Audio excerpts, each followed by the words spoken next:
Assalamu alaikum mehriban adamlar, edil vatandaşlar. Lütfü Türkmen Portal web saytının adından salamlayat. Bugünkü acayip günden.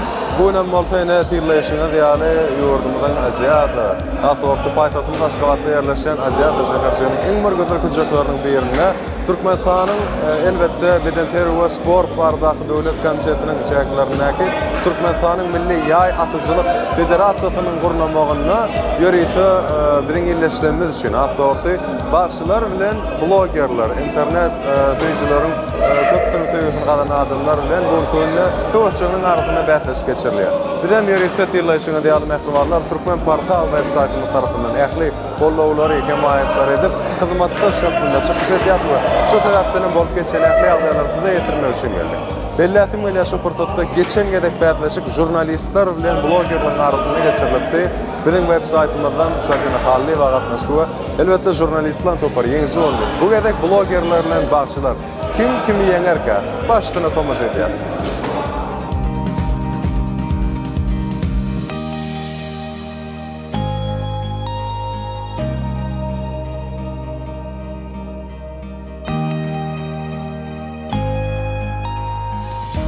Mehribanlar bugünkü şahatlık oyunda bizim söhbetleşimiz Türkmenistan'ın Milli Yay Atıcılık Federasyası'nın yollaşıdı. UEFA tekedi. UEFA hoş gördük bugünkü oyuna.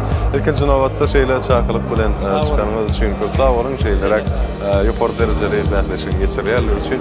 Mümkün olsa şunki yarış onun maksadı doğrultusunda aytıp vereyim.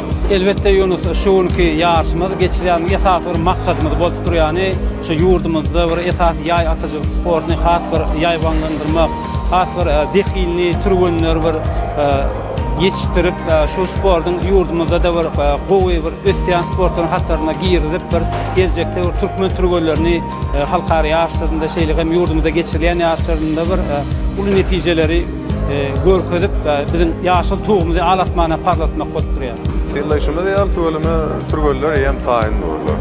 Bəhsləşige yukarı derecede kızganalı geçmendir. Yani bunun iyiliklerliği ve şartları doğrultusunda da aytıp berkenel kimlerin arasında geçiriliyor, katnaşmak için nemeler gerekti ve yengicilere nemeler karışıyor. Yunus esası şunki geçirilen yarışma bir bağışçıların arasında ve bäşçilerin arasında öz aralarında bir yoldaşlık, buluşluğunu geçiriyor.